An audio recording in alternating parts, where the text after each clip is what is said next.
Next storyteller, I don't actually have a bio for, which means you're spared me having to read it out of my phone, but means you get the handful of things I know about her off the top of my head.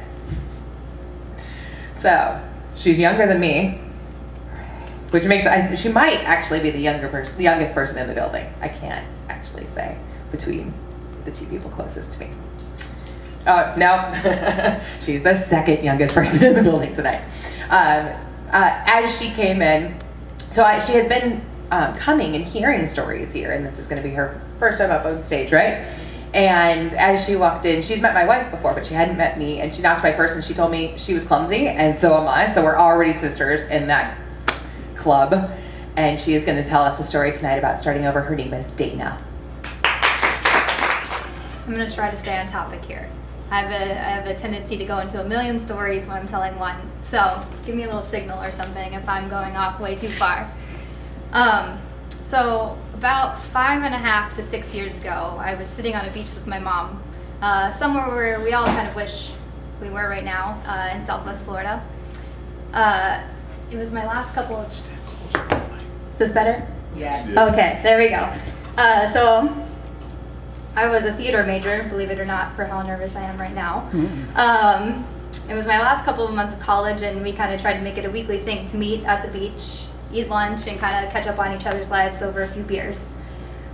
This particular time, though, we were there to celebrate Mother's Day, and I was there to tell my mom that I was moving to Chicago. Perfect Mother's Day gift, right?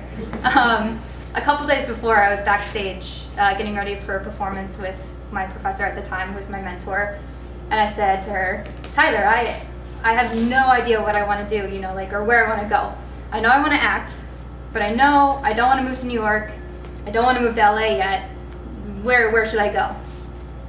She stopped for a moment, finished putting on her makeup, and said, you should move to Chicago. So in a half an hour, she had me convinced. Fast forward a couple days, me sitting on the beach with my mom.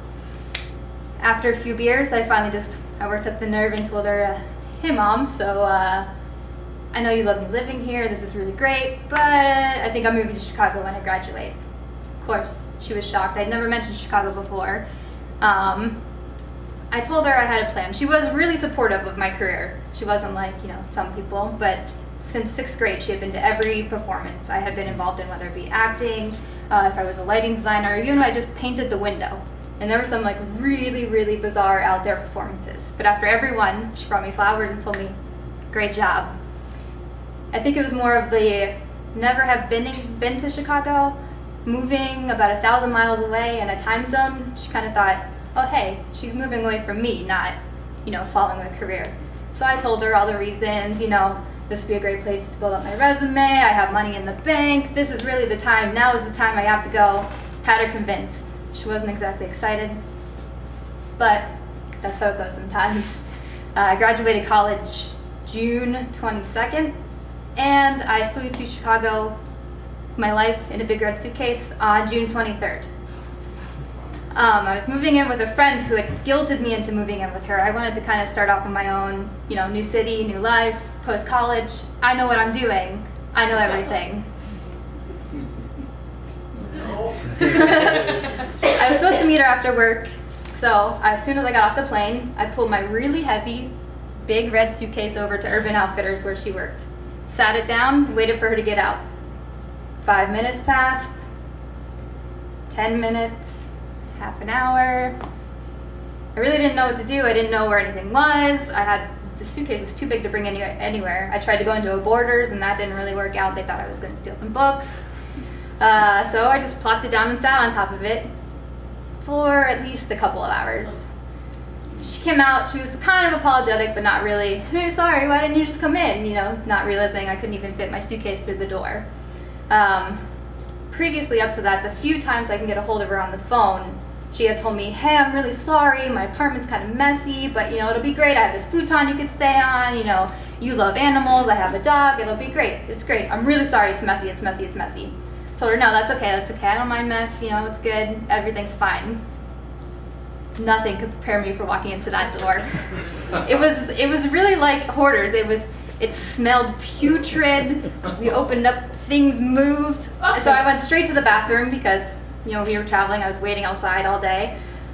There was a layer of mildew on the bathtub. I used some tissues for toilet paper. I don't know what was on the floor, but we'll just leave it there.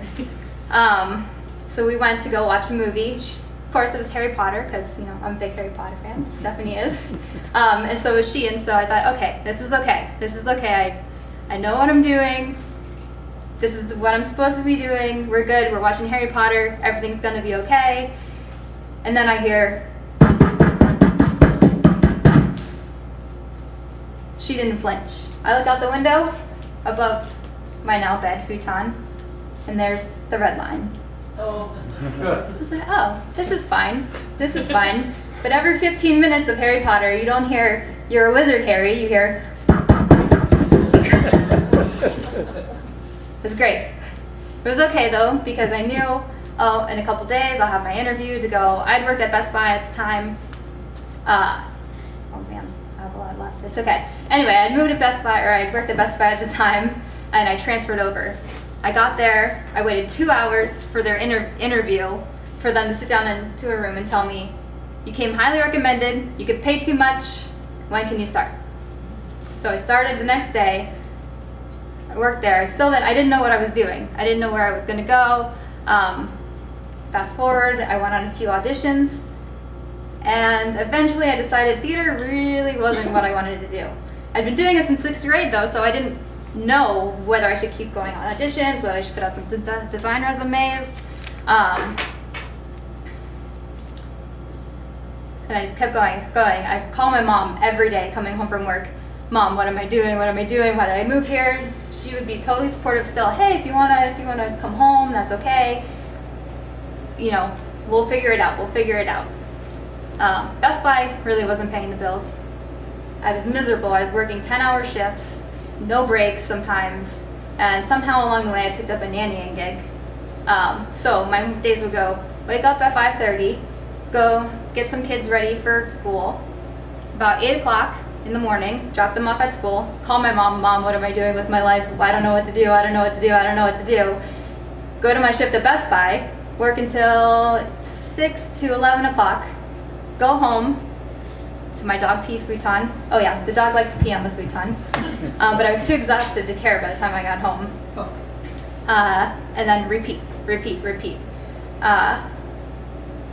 It was around that time that my roommate at the time, who had also told me that the landlord can't know I live there because it's just temporary and she'll get kicked out, told me, hey, I think you should start paying $500 a month for rent. I hadn't really been living there that long, and every night I had to sleep in kind of an S shape to avoid the dog pee that I came home to. So I decided to pack up my big red suitcase and walk the 15 minutes to my coworker's apartment.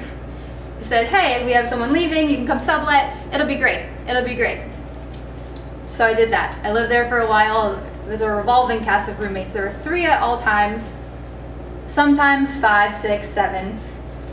They included my coworker, who I later found out liked to start drama between the roommates, a lawyer of intellectual property who had a weird relationship with his guinea pigs, and my other roommate, Zane, who enlisted me right before I decided I don't want to act anymore into into an acting job, where he promised me he would pay me, then didn't have the money and decided to buy me a cat instead. Best paycheck ever still. So summer came. I was miserable. I didn't know what I was doing with my life. I had still no idea. Every point until this, like in my life, I knew I drive. I knew I wanted to do this. I want to do this. Now, where am I going to go? The people I was getting their kids ready for nannying said, hey, the kids are out of school. Do you want to come and nanny full time? Now, what this meant was it was only a summer job. It was 3 months. But I had 2 options. I could work at Best Buy, where it was stable, but I wasn't getting paid a lot. I wasn't happy at all, and I had about an hour-long commute. Or I could nanny for these kids, get paid in cash. It was only temporary, but I could have all the fruit snacks and chicken nuggets I could eat. I went with the nannying gig. I thought about it a lot, and I just went with my gut and went with the nanny gig. Not much changed after this. I was still waking up really early, working, and calling my mom on the way home from work. This whole time, I would call her. She would say, "Hey, yeah, your brother and your dad are driving me crazy. Please come home. I need your balance here." And I would say, "Okay, maybe I will. I don't know. I'm sorry. I don't know what I'm doing, but I'll figure it out." Fast forward to today, I got through it all, and I am now running part of, here, I'll give a 30-second spiel of the rest of it. On one of the phone calls on my way home, talking to my mom, she called me and said, "Oh, blah, blah, I went to the doctors, everything's fine, maybe there's something, I don't know." She had cancer. She passed away, and after that I really, really didn't know what I was doing, because that was the only thing I had going for me in my life, is my mom. And the support that she gave me. I decided to stay in Chicago and keep going, because somewhere along there my roommate had called me and said, "Hey, I have this job. If you want to do it, job is really flexible, pays well, it's all right." And over the course of that, I was able to fly home and visit my mom while she was, going through treatments. The cancer kind of got her fast at the end, and it came unexpectedly. So I didn't have anything to do after it happened, so I flew back. Stephanie, it was shortly after I met Stephanie that happened. So I flew back to Chicago, and I buried my tragedy in my work. I was working as a technician at a phone repair store, so I was fixing phones. I didn't know what to do, so I just kept fixing. Every time I got sad, I would just go into work and keep going. Eventually, I got promoted to manager, and then about 6 months after that, I got promoted to regional manager, and now that was February of last year, and now last week, I got promoted to be, it's kind of a working title, it's B2C manager, but it's kind of like a chief operations officer. And in the back of my head, I just have my mom saying, go do it, you've got it. And that's where I am now. The end.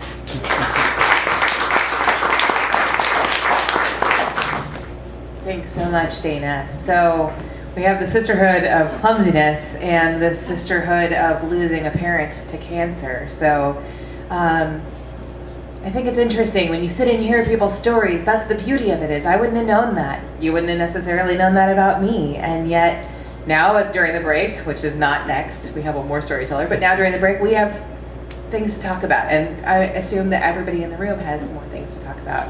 And I love Harry Potter too, but no amount of Harry Potter could convince me to live in that first apartment. No, thank you. So yeah, I think that I want to just thank you again, because that is the exact example of why we do storytelling, that we can connect through the real life moments. Like, I mean, yes, we all know the sound of the L and being too close to it, but the real truth, I'm not really sure where I'm going. And my chief person that I check in with that tells me that I'm going to be fine isn't there to tell me that anymore. And I think that we've all had that life experience as well. And so, yeah, I'm so glad that we have our storytelling night to hold that space for all of us.